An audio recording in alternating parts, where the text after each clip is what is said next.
वैसे शुरू तो लॉजिकली वायदा वाले रिजल्ट से करना चाहिए था, लेकिन पीबी फिनटेक से शुरू कर रहा हूँ क्योंकि पता नहीं, हो सकता है 45 के बाद किसी वक्त लार्ज ट्रेड हो जाए, क्या पता किस तरह की डिमांड बैठ जाए। पीबी फिनटेक में दरअसल एक लार्ज ट्रेड होने की तैयारी हो रही है। कहा जा रहा है इस कंपनी के डायरेक्टर्स 1.86% हिस्सा बेचेंगे, जिसमें चेयरमैन और सीईओ साहब जो हैं दहिया 54 लाख शेयर्स बेच रहे हैं, और वाइस चेयरमैन और होल टाइम डायरेक्टर हैं बंसल साहब, वो भी अपना माल छोड़ेंगे करीब करीब 30 लाख शेयर्स के आसपास। दोनों का मिलकर 6.5% स्टेक है इस समय कंपनी में। कहा यह जा रहा है ये लार्ज ट्रेड इसीलिए हो रहा है कि टैक्स पेमेंट्स और फ्यूचर ईसॉप एक्सरसाइज के लिए प्रोसीड्स का इस्तेमाल होगा, और यहां से अब अगले 1 साल तक ये एंटिटीज माल नहीं छोड़ेंगी, यानी कि प्रमोटर्स माल नहीं बेचेंगे, फर्दर स्टेक सेल के लिए बाजार में नहीं उतरेंगे। फ्लोर प्राइस है 1258, यानी कि कल की क्लोज से अप टू 6% का डिस्काउंट। खबर तो खराब सी है, पर आजकल पैसा हर जगह इतना है, खासतौर पर डोमेस्टिक इंस्टीट्यूशंस के पास, कि हाथों हाथ ले लिया जाता है। खैर, वो जब होगा, जिस विंडो पे होगा, उससे क्लैरिटी आ जाएगी आज की चाल कैसी रहेगी। कल लेकिन ऑलरेडी 5-5.5% चढ़ा हुआ था ये स्टॉक। सनी, टेक्निकली तो बाद में लेंगे, फंडामेंटली आप लोग रडार पे आपके है क्या? बहुत अच्छे मूव्स एंजॉय कर रखे हैं, 1300-1400 पे आके खड़ा हुआ ऑलरेडी दिन साल के इसके लोज से तो गजब रिकवरी ट्रेड बना हुआ है। डेफिनेटली आई थिंक कहीं ना कहीं जो रिकवरी देखी हमने परफॉर्मेंस में काफी रोबस्ट रही है पीबी फिनटेक में। In fact across the tech platform whether it is Zomato, PB Fintech, हम एक काइंड ऑफ कंसिस्टेंट इम्प्रूवमेंट तो देख ही रहे हैं। हालांकि जिस तरह से अब रिसेंटली रैली हुई है स्टॉक में, मुझे लगता है कि थोड़ा सा बाय ऑन डिप का जो स्ट्रेटेजी रहेगी वो बेहतर रहेगी पीबी फिनटेक को लेकर के। हाँ, पीबी फिनटेक देखते हैं भाई। इसमें आई थिंक एक ही चीज़ है, शायद विंडो में नहीं हो रही है ये, क्योंकि डिस्काउंट ज़्यादा है, तो उसके ऊपर रहा था मैं लाल लुक, उस दिन मैंने सिप्ला ले लिया गलती से। हाँ, लाल। हाँ, और हाथों हाथ 3 टाइम बुक्स वही है। और हाँ, बट देख लेते हैं कि क्या आता है ना, इसमें डिपेंड करता है। अब हो सकता है कि मैक्सिमम डिस्काउंट है, वैसे भी वो हो सकता है अगर डिमांड ज़्यादा स्ट्रॉन्ग हो तो विंडो में भी एग्जीक्यूट हो जाए। वैसे चांसेस कम है इस बार विंडो में एग्जीक्यूट होने के, लेकिन देख लेते हैं। एक तो प्लेटफॉर्म कंपनी है ये, मेरा ये मानना है कि इसमें आज वन वे और द अदर बॉटम बनेगा। वैसे भी ये स्टॉक काफ़ी स्ट्रांग रहा है, एक मेरे काफ़ी प्रेफर्ड पिक्स में भी रहा है। मैंने एक बास्केट अप्रोच में जब बात की थी, उसमें खैर जोमेटो था, पीबी फिनटेक था, नौकरी था, अनफॉर्चुनेटली पेटीएम भी था। अब वो समय किसी को नहीं पता था कि होगा, लेकिन ये सब स्टॉक्स हैं जिनमें, तो ये शायद इसमें आज लग रहा है कि एक बॉटम बनेगा शायद, क्योंकि स्टॉक काफ़ी स्ट्रांग है। ओके, अच्छा, सिप्ला और इसमें फ़र्क क्या था? सिप्ला 4-5% उस दिन से पहले गिरा हुआ था जिस दिन खबर आई थी, पिटा हुआ स्टॉक था। ये पीबी फिनटेक चढ़ा हुआ स्टॉक है, एकदम तार जैसे खड़ा हुआ था कल, और शाम को अपडेट आया कि प्रमोटर्स माल छोड़ेंगे, ये ध्यान रखना है। अब आइए कुछ वायदा के रिजल्ट्स पे। उसमें पहले बायोकॉन रखता हूं आपके सामने। नंबर्स दिखने में कमजोर से लगेंगे, पर पहले बता देता हूं, जो एक्सपेक्टेड था उससे बेहतर परफॉर्म करके दिखाया है। मानस, बायोकॉन का चार्ट आप रेडी रखो। आय में 4% की बढ़त है, एक्सपेक्टेड था फ्लैट रहेगी, 2% के आसपास पड़ेगी। मार्जिन 26 से घट के 23.4 पे आए हैं, एक्सपेक्टेड 21.5 था। तो इसलिए मैं कहा, जो एक्सपेक्टेड था उससे बेहतर परफॉर्म करा है, better than estimates number deliver कर रहे हैं। दरअसल इसका बायोसिमिलर कारोबार इस पूरे फाइनेंशियल ईयर में अब 1 बिलियन का आंकड़ा क्रॉस कर गया है। और इसने यह भी कहा है कि इन्होंने, इसके कॉन्फ्रेंस कॉल जो हुआ था उसमें इन्होंने कहा है कि $250 मिलियन के आसपास की डेट हमने रीपे करी है। डेट मैनेजमेंट हमारे लिए की प्रायोरिटी है। नंबर्स एक्सपेक्टेशन से बेहतर और इस तरह के इंटरनल्स ठीक ठाक लग रहे हैं। मानस, खरीदूं या नहीं? देखिए, 2 दिन पहले स्टॉक ने अपने एक फ्लैग पैटर्न का ब्रेकआउट दिया था, लेकिन ऊपर की तरफ सस्टेन नहीं हो पाया। रिकवरी में कल स्टॉक ने 10 डे मूविंग एवरेज को वापस टेस्ट किया है, लेकिन मेरा समझना है कि इस स्टॉक के लिए 20 डे मूविंग एवरेज बहुत ही अहम सपोर्ट है। तो 290 रुपए के ऊपर जब तक ट्रेड करता रहे, अभी लॉन्ग पोजीशन में बने रही है, और अगर आज 316 रुपए के ऊपर स्टॉक सस्टेन हो तो खरीदारी करनी चाहिए। 309 रुपए के स्टॉप लॉस से 330 रुपए तक के टारगेट्स पॉसिबल है। हालांकि अगर हम लॉन्ग टर्म चार्ट पे देखें तो स्ट्रक्चर बेहतरीन है। आप उम्मीद कर सकते हैं कि अगर आपके पास 6 महीने का समय हो तो शायद आपको 375 या 400 रुपए तक के स्तर भी बायोकॉन में देखने को मिल जाएंगे। बिल्कुल, नंबर्स वगैरह सब ठीक है। मुझे एक ही दिक्कत है बायोकॉन में, बार बार बैन में आ जाता है ये स्टॉक। परमानेंटली बैन में रहने लगा है। अभी भी बैन में मेरे ख्याल से ये स्टॉक, तो ये दिक्कत है इसमें। मतलब ट्रेड बनाना ना मुश्किल हो जाता है, क्योंकि जब बैन वाले स्टॉक होते हैं उसमें आप हेजिंग कैसे करेंगे, सब थोड़ा सा वहाँ पर दिक्कत आ जाती है उसकी वजह से। थोड़ा सा ध्यान रखिएगा। बायोकॉन ये कहानी है नतीजों की, फीके है लेकिन एक्सपेक्टेशन से कम फीके है। दूसरा वायदा का रिजल्ट था वोडाफोन आइडिया। गाबा सर, आप चार्ट रेडी रखना। चौथी तिमाही क्यू ऑन क्यू नंबर्स को देखते हैं अपन। टेलीकॉम कंपनीज के 0.6% आय बढ़ी, मार्जिन्स 10 बेसिस पॉइंट्स का इंप्रूवमेंट दिखा रहे हैं 40.9% पे। घाटा हुआ है फिर से 7,675 करोड़ का, पर कुछ इंटरनल्स इंटरेस्टिंग है। सब्सक्राइबर लॉसेस प्रीवियस क्वार्टर से इस क्वार्टर में कम हुए। आरपू 146 रुपए पर है, पिछले क्वार्टर से 1% का improvement. Entry level tariff hike जो ली थी उसका फायदा मिल रहा है। और एग्रेसिव केपेक्स की अब ये बात कर रहे हैं, कह रहे हैं अगले 3 साल में हम 50-55 हजार करोड़ रुपए तक कैपेसिटी एक्सपेंशन पे खर्च करेंगे। पर गावा सर, देखते हैं कितना वॉक द टॉक होता है, कितना सुधर पाता है दरअसल ये धंधा, कितना कंपीट कर पाता है। ये सब इफ्स हैं, बट्स हैं, पता नहीं। ये स्टॉक कैसा प्लेस लगता है? देखिए, आइडिया जो चार्ट है इसको देखना चाहिए from a longer term perspective, higher time frame पर। जब मैं चार्ट देखता हूं तो मुझे लगता है यहां पर एक कंसोलिडेशन हो रहा है, यहां पर एक एक्यूमुलेशन पैटर्न बन रहा है। इसका जो कंफर्मेशन आएगा एक्यूमुलेशन पैटर्न का, वो करीब 17-18 रुपए के ऊपर जब क्लोज देगा मंथली टाइम बेसिस पर, तो वो कंफर्मेशन मिल जाएगा। उसका जो नेक्स्ट लॉजिकल टेक्निकल टारगेट्स कितना आएगा वो हमको ध्यान देना चाहिए। 2 टारगेट्स हैं, पहला रहेगा 30 रुपीज, फिर रहेगा 40 रुपीज। ये जोन है, वहां तक जाना चाहिए। तो मेरे हिसाब से अगर कुछ क्वार्टर्स दे दें आप, हायर टाइम फ्रेम जो मैं चार्ट देख रहा हूं, तो उसके हिसाब से लगता है 30 और 40 का ये जोन है, वहां तक जाना चाहिए। और यहां से डिप्स मिलती है तो बाइंग अपॉर्चुनिटी है, और बाय एंड होल्ड स्टॉक है, रोड जो स्टॉक को नहीं देखना चाहिए। तो ये डिलीवरी बेस्ड ट्रेडिंग करें, इस पर इन्वेस्टमेंट करें और कुछ क्वार्टर्स अपने हाथ पे रखें। उतना पैसा अगर उतना वक्त है आपके पास, तो आई थिंक आइडिया एक बेटर ट्रेड बनता है from a long term perspective. बिल्कुल आइडिया ध्यान रखिए इसमें, लेकिन यही है कि इस होप ट्रेड है, क्योंकि नंबर्स में तो ऐसा कुछ नहीं है जो मतलब अब नंबर्स अगर आने हैं तो बाद में आएंगे। जैसे मैंने कल भी एक्सप्लेन किया था, आइडिया से ज़्यादा पैसा एक्चुअली भारतीय में बना है, लेकिन लोगों को चाहिए आइडिया। अब आगे क्या होगा, क्या आगे वाकई में आइडिया बन पाएगा या नहीं मल्टी बैगर, बहुत फैक्टर्स हैं। सबसे बड़ा फैक्टर होगा टैरिफ हाइक, और उसके बाद गवर्नमेंट क्या डिसाइड करती है, ये भी बहुत चीज़ें हैं। कोर्ट क्या थोड़ा सा एक नरम रुख लेगा आगे जाकर, ये काफ़ी चीज़ें हैं, मूविंग पार्ट्स हैं, इनको लेकर काफ़ी फैक्टर होगा। लेकिन हाँ, कोई भी तो 11 रुपये के नीचे नहीं जाना चाहिए, वहाँ दिक्कत आएगी। 11 रुपये पे FPO आया था, अगर उसके नीचे गया तो फिर सब माल छोड़ना आएगा, तो इसके लिए वहाँ पर बॉटम है एक। बिल्कुल ठीक बात। ये है आइडिया वोडाफोन आइडिया की कहानी। आइए अगला, क्रॉम्पटन कंज्यूमर, यानी कि क्रॉम्पटन ग्रीव्स कंज्यूमर्स। सतपुते साहब, क्विकली आप रेडी रखना। इनलाइन नंबर्स हैं, आय 9% बढ़ी, ऐसे ही कुछ एक्सपेक्टेड था। इबिटा 4% गिरा, मार्जिन्स 11.8 वाले 10.4 पे 140 बेसिस पॉइंट्स का कॉन्ट्रैक्शन है, पर स्ट्रीट 150 बेसिस पॉइंट्स कॉन्ट्रैक्शन मान के चल रही थी, तो वो इन लाइन ही कहिए आप। और हाईलाइट है वैसे जो कुछ स्ट्रॉन्ग परफॉर्मेंस आया है इसके ECD बिजनेस से आया है, इलेक्ट्रिक कंज्यूमर ड्यूरेबल्स का धंधा, उसने अच्छा करके दिया। क्रॉम्पटन चार्ट्स पे कैसा सतपुते साहब? आशु जी, देखिए क्रॉम्पटन का अगर आप चार्ट देखें, इनफैक्ट डेली चार्ट देखें, तो आपको एक क्लियर ब्रेकआउट दिखता है, और वो ब्रेकआउट है 320 के आसपास। और जो फॉर्मेशन हम बात करते हैं, that's a cup and handle formation. तो मुझे लगता है ये जो 320 है, ये एक इंपॉर्टेंट आप कह सकते हैं कि यहाँ पे सपोर्ट बनेगा। और as per the levels are concern, मुझे लगता है इसका जो प्रोजेक्टेड टारगेट होना चाहिए वो कम से कम होगा 400 प्लस का, लेकिन इसके लिए थोड़ा वर्क देना पड़ेगा। रही बात आज की, तो देखिए प्रोबेबली 330 ये इसका 10 DMA है, जहां पे आपको डिप पे एंटर करना है, और मुझे लगता है सामने 350 360 ये एक आपको स्विंग मिलेगा। सो 330 के ऊपर बाय बनेगा, 10 रुपीज का 10 पॉइंट्स का स्टॉप लॉस मेंटेन करना पड़ेगा। बिल्कुल। अच्छा, मैं इनकी मैनेजमेंट की कमेंट्री भी सुन रहा था, जो हमारे सिस्टर चैनल पे इन्होंने बात की थी कि डबल डिजिट रेवेन्यू ग्रोथ काफ़ी सालों के बाद आई है इनकी, और ECD मार्जिन्स जो हैं वो 17% है इस साल में वर्सेस 12% पिछले साल में। और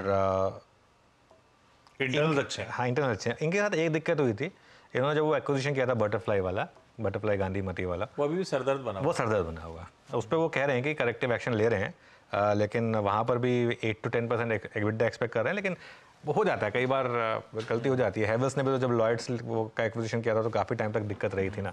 तो ये सब चीज़ें देखिए क्या होता है, कंपनियां करती हैं तो एक्विजिशन अपने मतलब भले के लिए, शेयर होल्डर्स के लिए, लेकिन कई बार नहीं होता है। लेकिन जैसे मैं कह रहा हूँ, इसका चार्ट क्लियरली बता रहा है कि कुछ हद तक बॉटम यहाँ पर बन चुका है। इसमें मेन चीज़ यही है, टेक ओवर होगा या नहीं। अगर तो टेक ओवर हो गया तो ये स्टॉक फिर यहाँ पे नहीं रुकेगा, फिर ये सीधा 1000 वाला स्टॉक है। नहीं हुआ तो भी एक बार के लिए 250-252 के नीचे मुझे लगता नहीं यहाँ डाउन साइड है, और वो कंसिस्टेंटली स्टॉक मूव कर रहा है, लेकिन चलना शुरू हुआ पिछले 1 महीने से, इसमें कोई डाउट नहीं है। एक और वायदा का नंबर, और इस बार अमित सेठ साहब आपके पास आऊंगा। कंटेनर कॉर्पोरेशन, कॉनकॉर, ये आखिरी वायदा का नंबर है। 4 वायदा के नंबर्स पर रिएक्ट करना है आज हमको। ठीक है, आय 6.5% बढ़ी, उसके सामने एबिटा 11.5% बढ़ा, मतलब मार्जिन इंप्रूव हुए, एक्सपैंड हुए।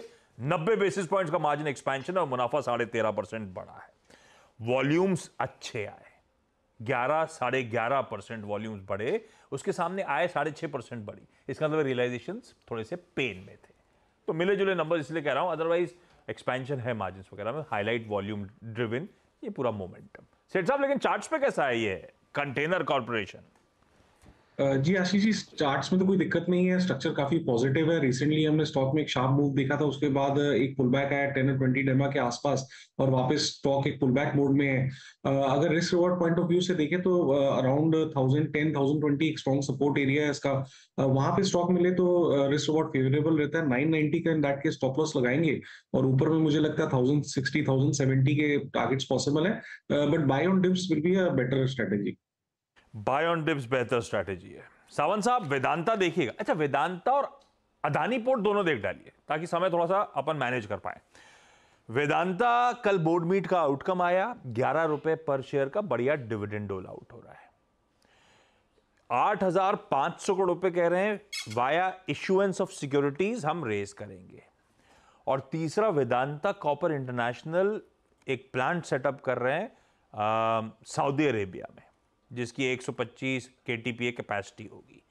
खबरें अच्छी हैं। अदानी पोर्ट्स के लिए लेकिन थोड़ी सी गड़बड़ा गई खबर।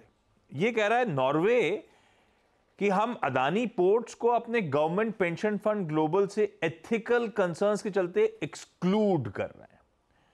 और है बड़ा government pension fund global, large trade में आपको हमेशा नाम नजर आता है, क्योंकि दुनिया भर के लार्ज फंड्स में से एक है।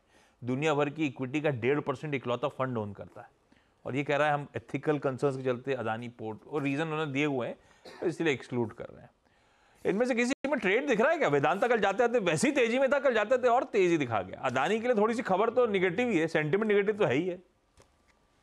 तो आशीष जी, अगर वेदांता की बात करें, ये क्लियर कट ब्रेकआउट और स्ट्रेंथ दिखा रहा है। यहाँ पे एक डिप आनी चाहिए। जो कल की क्लोजिंग थी वो करीबन 433, 432 के आसपास थी। ये स्टॉक अगर 422, 424 के आसपास मिले, एक अच्छे लेवल पे बाय हो जाएगा। स्टॉप लॉस लगेंगे 415, 415। वहां से आप एक नेक्स्ट टारगेट एक्सपेक्ट कर सकते हो 450, 55 का। जहां तक अडानी पोर्ट्स की बात है, तो यहाँ कल जो हाई बना हुआ है वो एक रेजिस्टेंस नजर आ रहा है, अहम रेजिस्टेंस को ये टकरा है, और मुझे लग रहा है ये करीबन 1365। जब तक ये क्रॉस नहीं होता है, मैं यहाँ पे बाय रेकमेंड नहीं करूंगा, और जिनके पास पोजीशन हो वो 1320, 1320 का एक स्टॉप लॉस लगा के चले। अगर ये ब्रेक हो तो एक बार आपको बाहर आना होगा। थोड़ा सा वॉच आउट करिए। दोनों स्टॉक्स इंटरेस्टिंग, लेकिन दोनों में ब्यूटीफुली सावंत साहब ने आपको एक्सप्लेन कर दिया किस तरह के समीकरण बैठ रहे हैं। अच्छा, आज इलेक्शन सिलेक्शन में सनी जी हैं, इनसे जानेंगे कुछ बढ़िया सा एक फंडामेंटल तड़का। और आज मानस से रिक्वेस्ट करी थी कि आप पोजिशनली कुछ बताओ कहाँ पे दाव लगाना चाहिए। पहले आज के अब गुड बैड अगली की तरफ बढ़ते हैं। क्विकली रन थ्रू करता हूं, पहले अच्छे नंबर्स बताता हूं। और सतपुते साहब एक काम करिएगा, त्रिवेणी टरबाइन आप प्लीज देख के रखिएगा। एंड्योरेंस के अच्छे नंबर्स हैं। आय 20% बढ़ी, इबिटा में 36.5% का उछाल, यानी कि मार्जिन 170 बेसिस पॉइंट्स एक्सपैंड करे। आय बढ़ी, मार्जिन भी बढ़िया एक्सपेंशन है, दिख अच्छे रहे। त्रिवेणी टरबाइन ऐसे ही अच्छे नंबर्स हैं। आय में 24% का जंप, इबिटा 35% इंप्रूव हुआ, और मार्जिन 160 बेसिस पॉइंट्स का इंप्रूवमेंट परकुलेट हुआ। मुनाफा 36% बढ़ गया।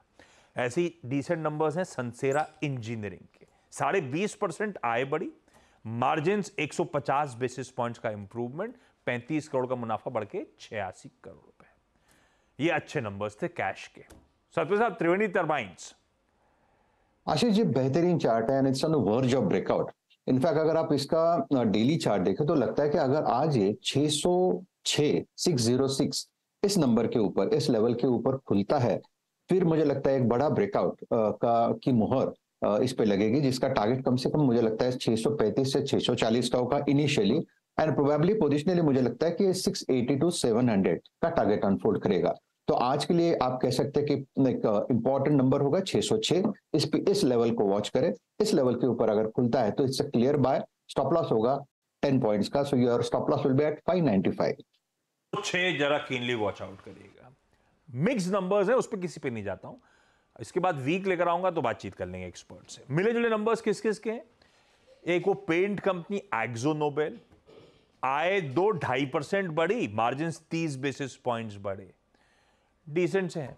डीसीएक्स सिस्टम मिक्स्ड इसलिए कह रहा हूं क्योंकि आय तो 46% बढ़ी, पर उसके सामने मार्जिन 390 बेसिस पॉइंट्स कॉन्ट्रैक्ट कर गए। केन्स टेक्नोलॉजीज के भी मिले जुले रखता हूं क्योंकि आय में बहुत गजब का 75% का जंप है, पर यह भी मैनेज मार्जिन को नहीं कर पाए। हालांकि डीसीएक्स जैसा पेन नहीं है मार्जिन के फ्रंट पे, 130 बेसिस पॉइंट मार्जिन का कॉन्ट्रैक्शन है। Krishna institute of medical sciences, जैसे अपन किम्स भी कहते हैं, मिले जुले हैं। आय 10% बढ़ी, पर मार्जिन 320 बेसिस पॉइंट्स गिरे। ये फार्मा हेल्थ केयर में लोग क्यू ऑन क्यू भी देख ले सकते हैं, तो मैं क्यू ऑन क्यू मार्जिन जरूर 80 बेसिस पॉइंट्स का इंप्रूवमेंट है, पर मैं मिक्स रखता हूं। ऐसे ही पोकरना नाम की कंपनी मिक्स्ड है। आय फ्लैट थी, पर मार्जिन में 590 बेसिस पॉइंट, यानी कि कह लीजिए 6% का इंप्रूवमेंट, पर आय फ्लैट रही, इसीलिए मिक्स रखा। नहीं तो इंटरनल्स इसके अच्छे थे। अब आइए कुछ वीक नंबर्स पे, और उस पे जेके पेपर। गाबा सर आप रेडी रखना, आ रहा हूं मैं आपके पास।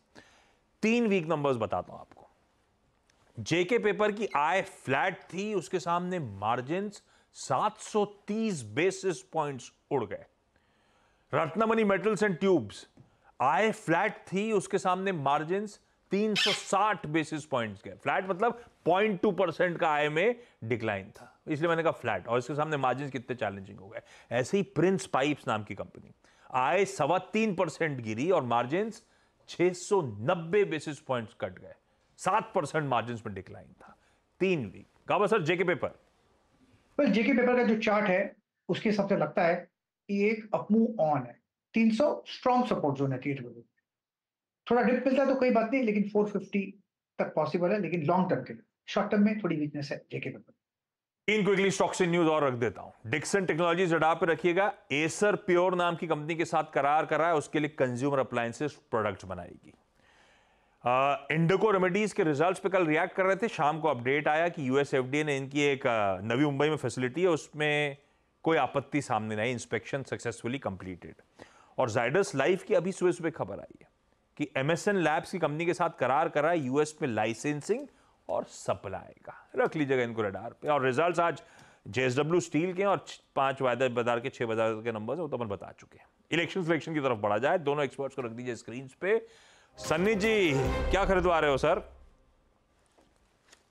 या आशीष जी, आज का इलेक्शन पिक रहेगा Cholamandalam investment and finance limited, Murugappa group की कंपनी है। बेसिकली रूरल फाइनेंसिंग एनबीएफसी है। प्रीडोमिनेंटली इनका जो लेंडिंग पोर्टफोलियो है that is towards vehicle finance. और इसके अलावा ऑफलेट हमने देखा है कि इनका जो डाइवर्सिफिकेशन हुआ है होम लोन और इसके अलावा जो पर्सनल लोन एसएमई सेगमेंट में प्रीडोमिनेंटली रूरल बेल्ट में फंडिंग करती है। और हमें लगता है कि पोस्ट इलेक्शन और जिस तरह से अब इस साल नॉर्मल मानसून की एक्सपेक्टेशन है, उसके चलते इनकी जो एडवांसेस की ग्रोथ है अगले 2 साल में 30% केगर से ग्रो होगी। एनपीए रेशियोज जो इनके स्पाइक हो गए थे कोविड के बाद, मुझे लगता है कि अब काफी हद तक कंट्रोल में आ गए हैं। 6.5% हो गया था कोविड में, घट करके जीएनपीए 3.5% हो गया है।